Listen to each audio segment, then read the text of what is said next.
like body part images on cigarette boxes, but it didn't fly here. But the first time I ever saw that was years and years ago, the first time I ever went to Canada. They put pictures of body parts on their cigarette boxes. There's one with the heart, for heart disease, there's one with the brain, with an aneurysm, there was one with a lung, there's one with teeth, yellow, gnarled up, Arkansas style, corn on the cob through a hurricane fence, teeth. And there's more than smoking that weighted up teeth, I'm telling you this, right? But my favorite one was an erectile dysfunction message. Got a picture of a cigarette like this. And you can't show a smoker something like that, man, because that's going to make us nervous. And what happens when we get nervous? We smoke. Even non-smokers know that. Good plan, Canada. Fight the power. It's a beautiful year. My mom's birthday is coming up, so spend some time with her. My mom will be 61 this year. Bless her heart, she made it. That was a contributing factor because, like, I so much. I almost died young because she was going to kill me.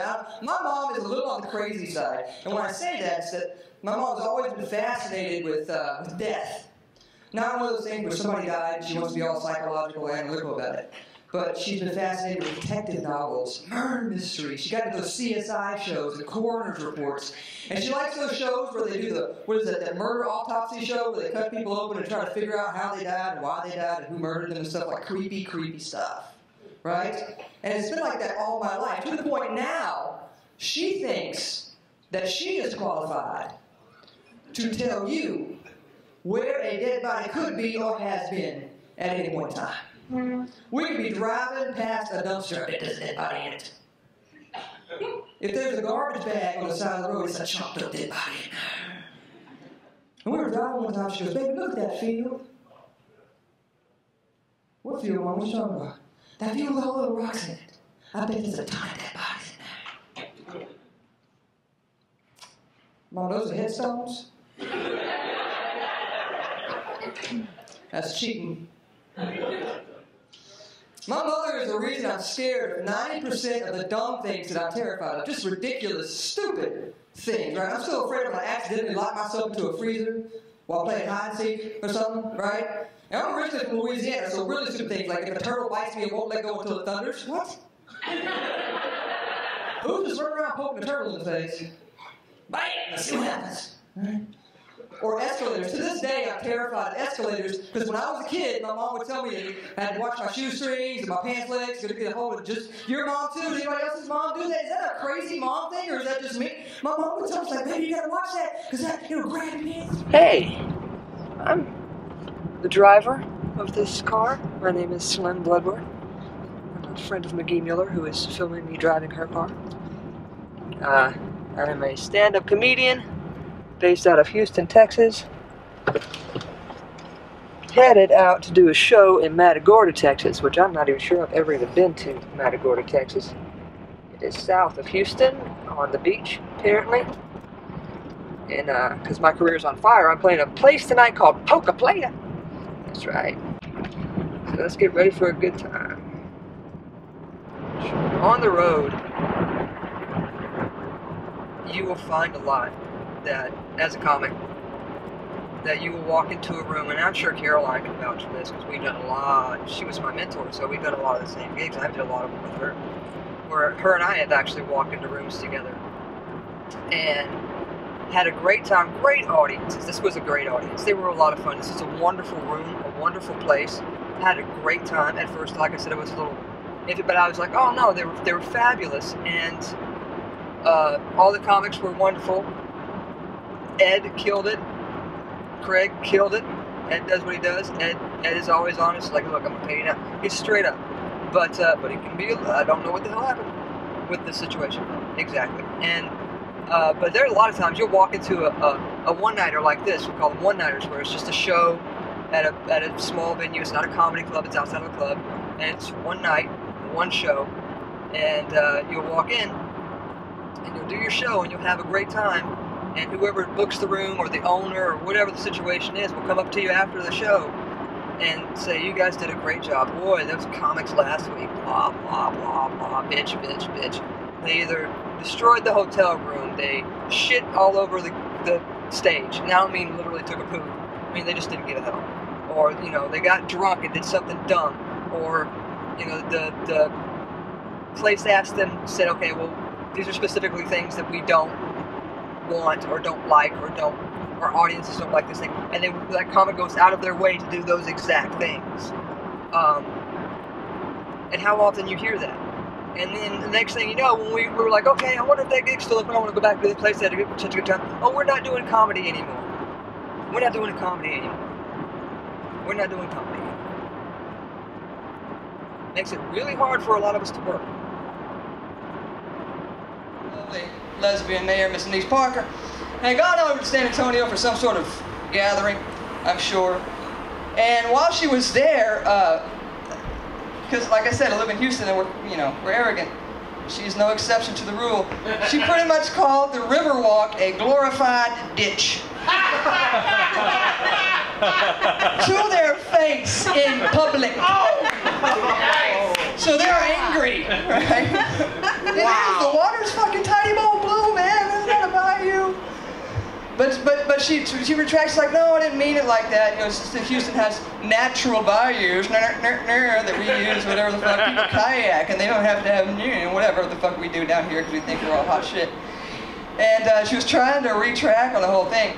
But the interesting thing about the Riverwalk is that it is indeed man-made. Now, the Riverwalk was built because of a very tragic flood that had happened in San Antonio many years ago, many years ago, where they had a severe rain and is it San Antonio River, whatever river that is, it's right there, overflowed and like swept families, like 50 families fucking out, like drowned so many people, effectively doing what the fucking Alamo could not because they were all Mexicans. I thought that was hysterical. So,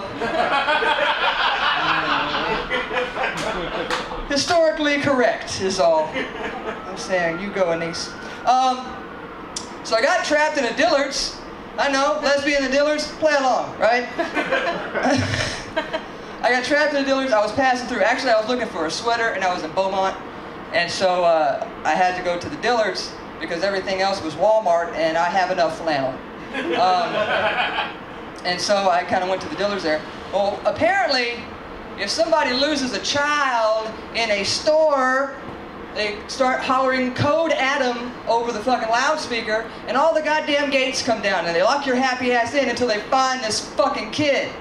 Right? Now, I'm really upset with people anyway and their children today because they can't seem to keep track of those little bastards as it is, and they're all over the fucking place and in your shit, and if you punch one, you go to jail, but fuck, you know. I would love to get Oprah after a bad child because, you know, if Oprah can do it, you know, Oprah can get away with anything. Oprah could kick a baby and everybody go, what a horrible child, kick your fucking kids. Fuck yeah. You gotta talk Oprah into fucking baby kicking, right?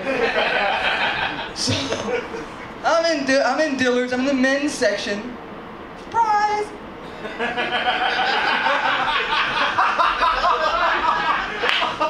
But I know exactly what I want because I'm a woman.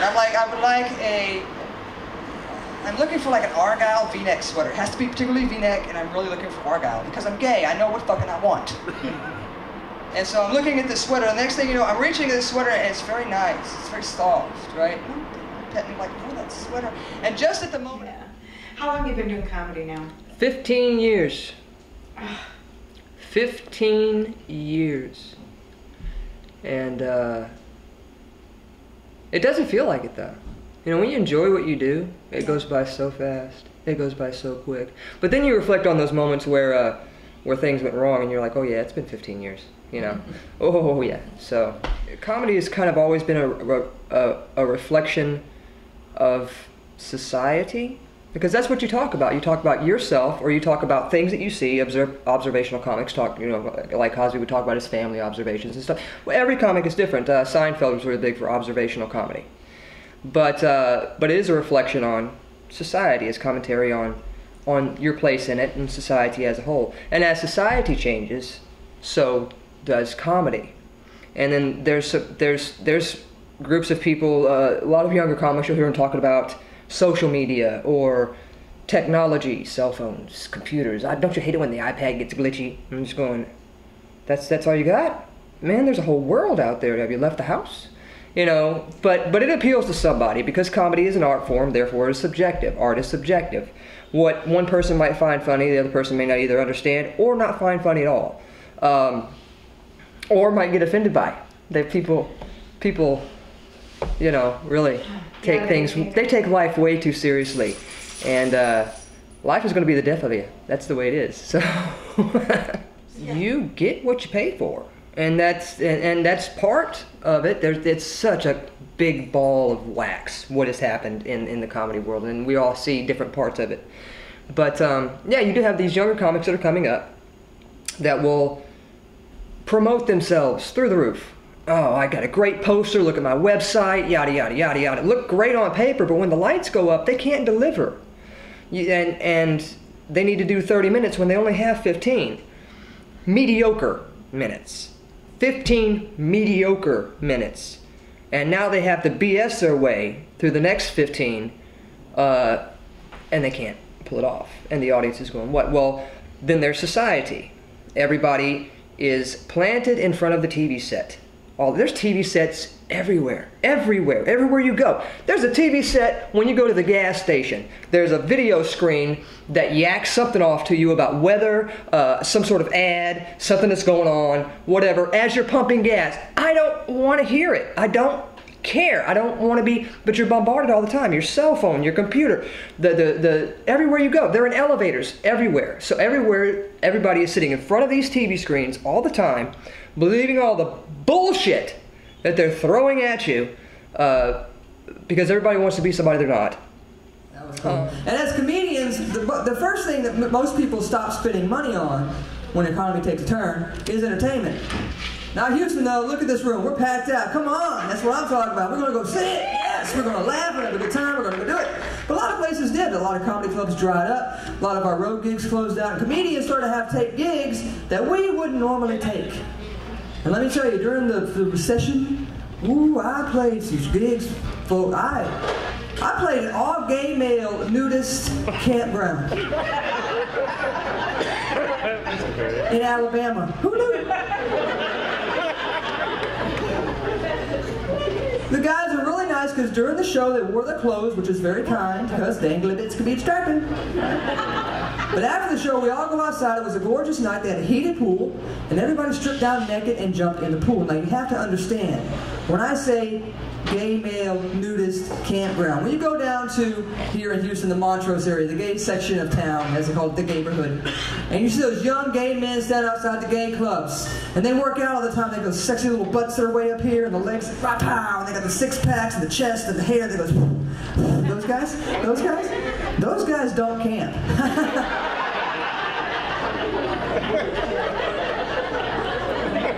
I'm in the woods about 150 naked Uncle Jesse's, right? But I thought to myself, well, if these guys are comfortable enough with their bodies to strip naked and jump in the pool, certainly I can, right? Here's a life lesson, everybody. Do not stick a vagina in a gay man's pool. They freak out. They were jumping out of that pool like I was content. Oh my God, it's in the water. It's in the water. It's in the water. It's in the water. It's in the water. And I have no clue. I'm like, what's in the water? What's in the water? Is there a poo? Is there in the water? What happens? Turns out it was me.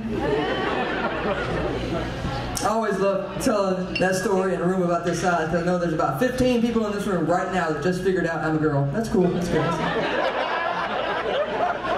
There's the face right there. Oh, I get it. I get jokes. Show didn't make any sense. Vagina, where was he hiding it? In his pocket? What's that guy talking about? I'm a lesbian, everybody. I'm not trying to fool nobody. I'm supposed to look this way.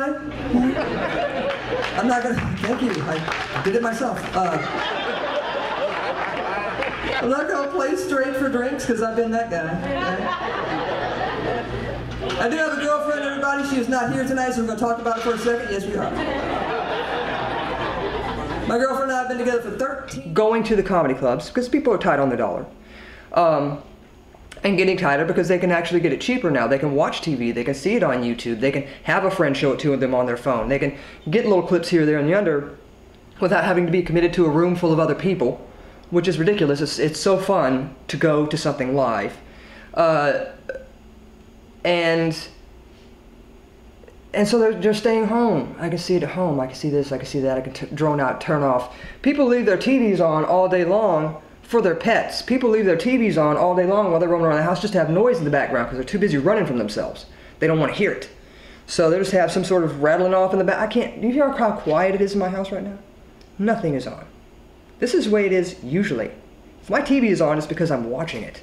I don't have something going off in the background. I've got 500 things I have to do and I don't need distractions. But I think it's a part of people pulling out clubs. So what happened with clubs, or at least it started with the road. Road started drying up first. Because one-nighters were usually held in bars, which could be a lot of fun. In some cases, not so much. You have to be able to handle that kind of thing. People go to bars, have a good time. And so if you're standing in the corner of a room in a bar doing a comedy show and you've got pool tables going on and you've got TVs in the background and somebody's playing darts and everybody's drinking and having a good time, that's great, but sometimes not everybody wants to pay attention. And the one-nighter is different than the club. There's nobody there to tell this person, hey, you can't yell out. You're not supposed to talk back to the comic. They're not asking, this is not as interactive this way. It's a different kind of interaction you're supposed to have here. And but you need to be able to handle that without running off the audience, without turning the bar against you, because you can start a bar fight in a minute. The cost of living has gone up. The price of gas has gone up. The price of everything has gone up. But comedians' pay, road pay, has not changed in over 20 years. In over 20 years, we're still making the exact same money that we make. And that's a working comic. I'm not talking about these famous comics that have gone so far as to be able to be theater comics and get their shows and have worked very hard to get those things. Those are the comedy one-percenters. Yeah, those are the comedy one-percenters, and they've worked very hard for their money. Most of them. There's a few. That one's like, how the hell did you do that? But and I'm not going to drop names, but I want to. No, I'm not going to do that. I'm not starting a war. At least not that war anyway. That's not my fight. But for the average working comic like me, our pay hasn't changed in over 20 years. Gas has gone up by almost $3. The cost of living has gone up incredibly, but our pay hasn't gone up. So now, your average working comic has to put out gas money, because we have to travel everywhere we go. Flights are kind of a luxury because of how much the flight costs. And once you take out what you're making where you're going, you've lost money. So most of us drive. All right, now is the internet bully thing.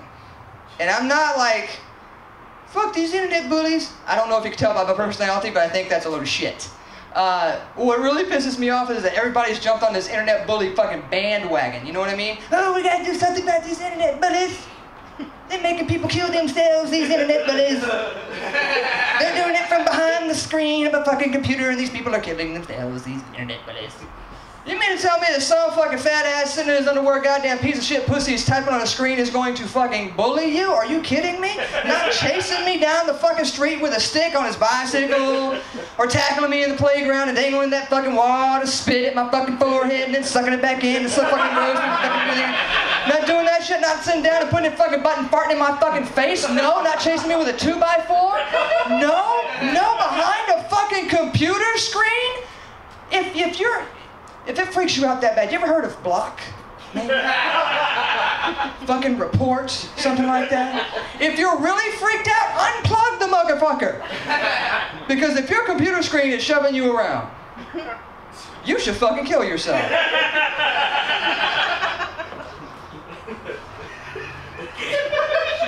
I fucking love that joke. Come on. Good times, everybody. I can't keep up with the changing of the fucking language. Vast majority of people can't spell as it is anyway. But the language fucking changes now, and I can't keep up. What the hell is swanging? We're not swanging. Really? What are you, fucking 60? What does that mean?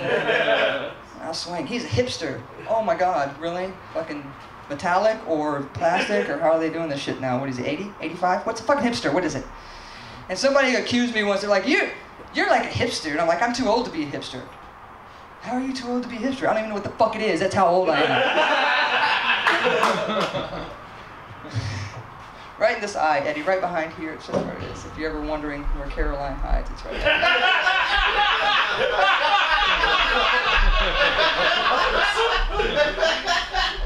Oh, Bo, you know what I'm talking about, don't you?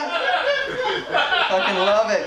Every once in a while, a good mentor will come blazing out the side of your fucking eye. Man, can't get them to change the language.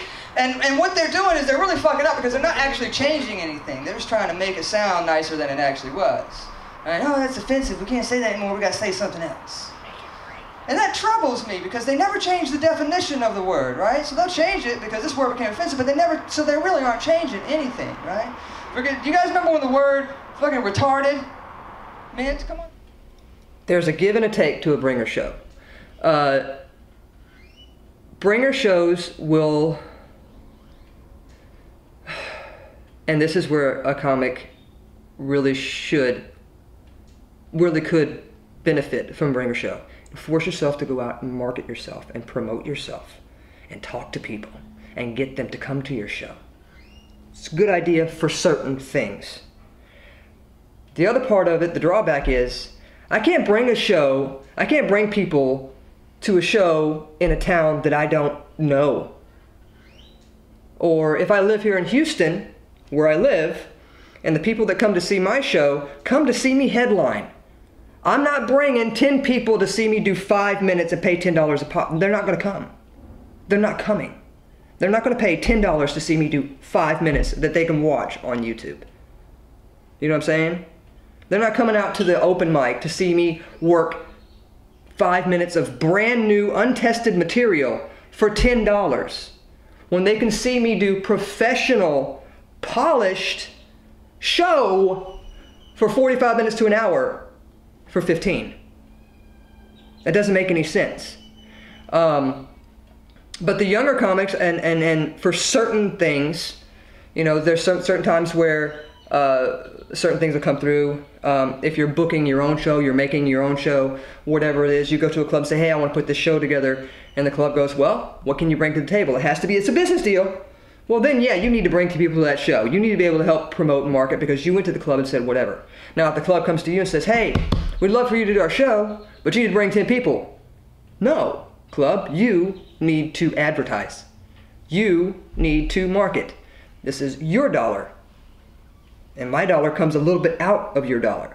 So there's pros and cons to the bringer show situation, but I see more cons than I see pros. And of course, and then there's the bookers that go to, say, a venue, say it'd be a bar or a club of some sort, and they say, okay, we can put comedy in your room, and this is what I'll charge you. You could pay me. I'll put the comedians in there, and I'll book these comedians, which is the way it kind of works. But then that booker will say, okay, the club is paying me. I'm going to book the comic in there. I'm going to pay the comic, and then that place pays the comic. The booker does not pay that place pays the comic.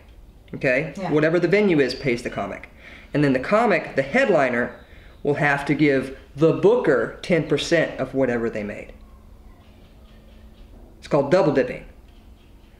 And mind you, pay hasn't gone up in 20 years, and now I have to give this booker 10% of what I'm getting paid for the club that is already paying this booker. When I hear that, I don't work for those people. So she was driving. We get busted for speeding. Again, unusual for a couple of pot smokers, right? Usually with 5.5. And this is how the troopers are in upstate New York. If there's two of you in the car, then if one of you get out and stand in the back, and they ask you 500 questions. Then they go to the person in the car to make sure the story matches, because they weren't good enough to make the FBI. And he's got her back there. He's asking all these questions. Well, the conversation turns to me. Now, I'm sitting in the car wearing a beat-up old baseball hat, sweatpants, sweatshirt. Cop cannot tell if I'm male or female, but he is too politically correct to ask. Oh, hell no, I live in Texas. Our cops will strip you down. What's going on down there? Why ain't my pants? Right? But this guy's back there, he's like, your passengers are...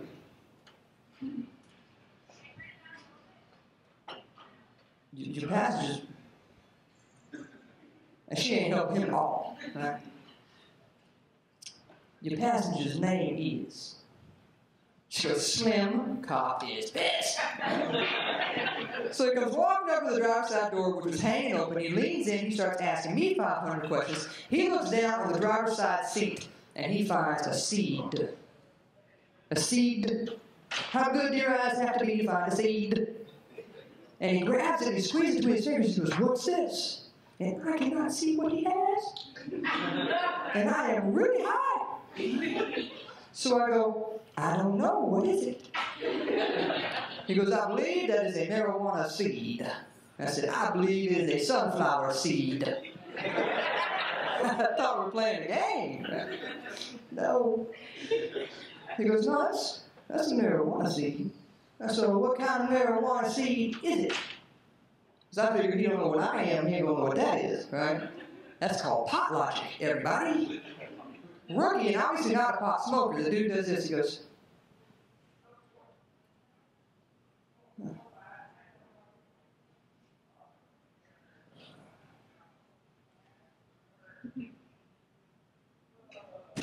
like he's doing some sort of wine tasting thing. Finally he goes, well, I don't know. What kind do you think? I see entrapment written all over here. I'm like, well, it looks like I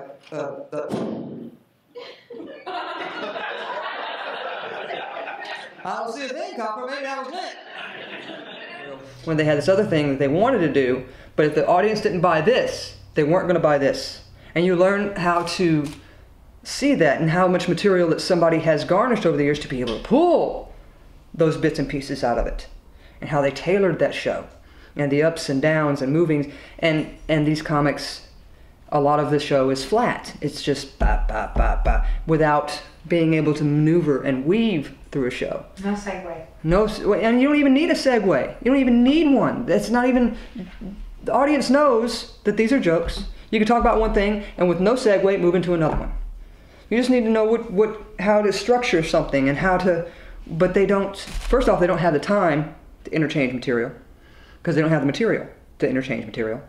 And second off, they don't have the experience, and it's just as hard and fast and sell me now, and I'm young and pretty, and do it now, and because if I don't, I'll never have a chance, and everybody wants to be the TV star, and everybody wants their reality show, and everybody wants whatever it is, and I get that, yeah, but you understand that people that lasted in this business for the long haul, Bill Cosby's coming out with another sitcom, are people that developed their talent, not people that jumped on the boat and ran with a show.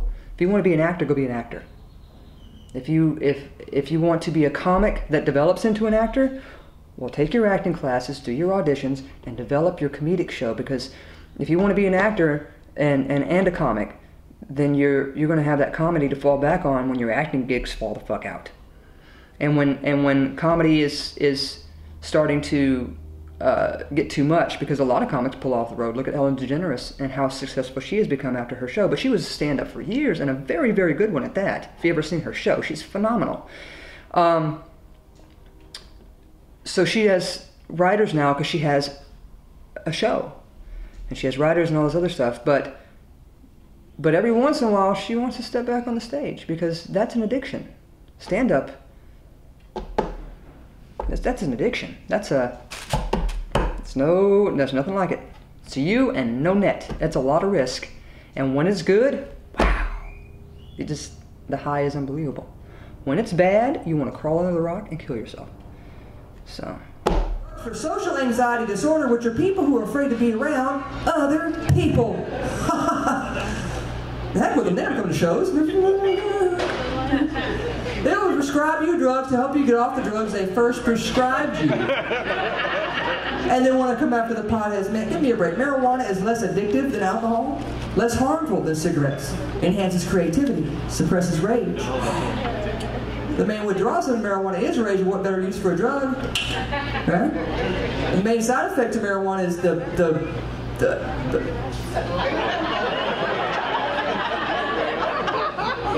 who cares?